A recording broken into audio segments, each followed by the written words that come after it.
अस्सलामुअलैकुम वरहमतुल्लाहि वबरकातुहू। आपको अपने ही चैनल जौहर हेल्थ केयर में वेलकम करता हूं।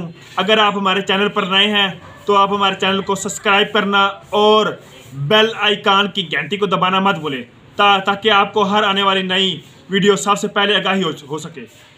ये जो हमारा चैनल है ये देसी नुस्खों से रिलेटेड है, इसका कोई नुकसान नहीं है।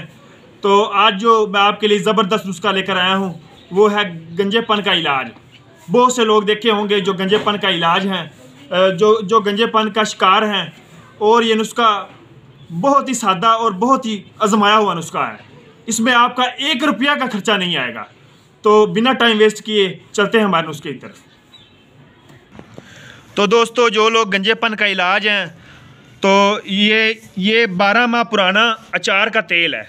ये 12 माह पुराना अचार का तेल है। आपने क्या करना है कि 12 माह पुराना अचार का तेल लेना है और आपने तकरीबन दिन में 3 दफ़ा आपने अचार के तेल से मालिश करनी है अपने सिर पर।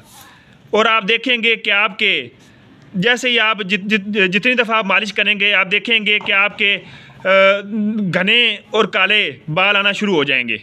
ये बहुत ही संगीन मसला है कि आप किसी फंक्शन में जाते हैं और किसी भी शादी या ब्याह पर जाते हैं तो आप देखते हैं कि आप गंजेपन का शिकार होते हैं, आपको टोपी लेनी पड़ती है। और आप ये नुस्खा आजमाइए और आप यकीन करें कि इतना आजमाया हुआ नुस्खा है, ये कोई आम नुस्खा नहीं है। तो आप ये इस्तेमाल करें और आप देखेंगे कि आप दिन ब दिन आपके बाल आना शुरू हो जाएंगे। तो दोस्तों, आपको ये जो आज मैंने नुस्खा बताया ये आप इसको ज़रूर इस्तेमाल करें और अस्सलाम वालेकुम।